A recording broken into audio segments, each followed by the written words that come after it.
Howdy, I'm James Victore, and I have a dangerous idea about your creativity. Listen, like you, I was born to do this job, right? I recently found a melted crayon on a sidewalk or on a tarmac here at the ranch, and it took me back to, like, I think I was 4 years old, my earliest visual memory, right? And we were living in Albuquerque, New Mexico, on a military base with a small little concrete patio out back.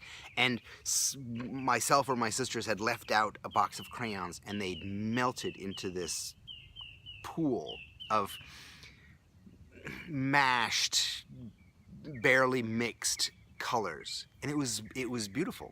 And it's funny because that imagery, that use of color is in my work today. That early memory is in my work today. And it was funny because I also spoke to my mother not too long ago on the phone. And I said, I had this recollection of melted crayons on a porch. And she said, oh, I remember that. And I didn't press her to any further. But I think that her reaction is probably part and parcel of who I am and what I do for a living as well. Because I don't think any parent goes, oh, what a good boy, when you've melted wax crayons on a patio that you don't own, right? I know people who have horror stories of how their parents, upon seeing that kind of stuff, just ruined their creativity right on the spot with their reaction. Also, Malcolm McDowell, in one of his books, has this idea of 10,000 hours. You need 10,000 hours of work to become an expert in your field, right? And some of my friends have taken this to heart, and they teach their students this thing, and that means, for them, it means their students have to stay up all night to accrue as many hours as possible. And I think that's bullshit. Complete fucking bullshit. My 10,000 hours, your 10,000 hours mine started when I was 5. That's when I started seeing, that's when I started drawing voraciously, that's when I started making things up and playing. Yes, it was child's play, but it's who I am and what I do for a living right now. I remember going through department stores with my mother. I was probably 6 or 7 or 8, but I was short enough that I could walk underneath all of the racks with clothes. And we would leave the store, and I would have all these tags that I had pulled off all the dresses. And my mother would look down and she'd go, oh, Jimmy. This was me curating in some form. I was collecting because of shapes and because of colors. I was beginning my 10,000 hours. And then we move on to school, and I have so many stories of my creativity getting crushed. Creativity getting wrapped on the knuckles. There was one instance where there was a field day or something coming up in school, and it was probably like 5th grade or 6th grade. And all the students had gotten to do posters, and I did a poster, and I have a macabre sense of humor. I did then, and I do now. And I had made this particular image. I won't go into it, but it was funny.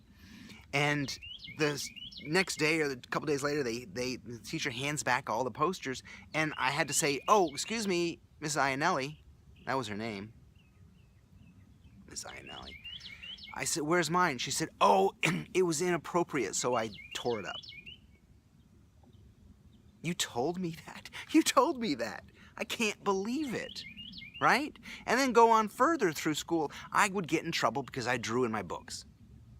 And I wasn't drawing in books because I was jerking off or not paying attention. I was drawing in books because I was using these mnemonic devices so I could remember. I'm a visual person. I don't think like other people. I don't remember like other people. I need these cues. So I would draw things in the margins of the book so I could remember, so I could learn. Throughout school, throughout all of my school, my report card said, unacceptable, does not pay attention, could do better. Listen, you know as well as I do, school, that system, can't possibly handle divergent thinking.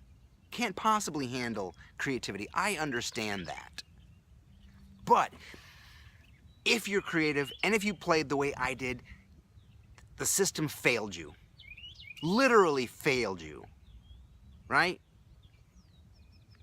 It's not for everyone. I did not grow up in an atmosphere conducive to be creative. I did not grow up in a world where art or design was even known or seen as something that you could do as an adult. It was something to grow out of. You guys know this. Something to grow out of. The only artists I knew were wives who did watercolor on the weekend. Listen, I think most of you guys understand and can look back on your path and see this journey, even if it's big bok, not, even if it's not a direct journey, you can see how the fates have been shepherding you to this moment. Listen, so many people I've worked with over the years have come into this later because they've failed out of, or rightfully so, decided out of law or medicine or business or some other career to pay attention to their creativity because they have to, because it's ringing so loud in their ears. It's not something to grow out of. It's something to pay attention to and to take damn seriously. You don't get another yesterday. You don't get another today. You have to understand the importance of your work and take advantage of it every goddamn day. Creativity isn't some effete digestif that we take at the end of the day after the serious work is done. Creativity is the meaning of life. Creativity is the reason we bust our humps. Creativity is what makes life worth living in all of its forms. You and I need to play it to its fullest, to its loudest, to its boldest. We have to push ourselves and push our clients to do great work, to be brave. Because if we don't, we are not contributing. If you don't, you are scattering your creative seed on barren ground. That's a biblical reference. Listen, like you, if I do not lead, if I do not play this game, utilize my creativity to its fullest, then I do not have a life's mission that is worthwhile. You are all fucking miracles. Act accordingly. Thank you.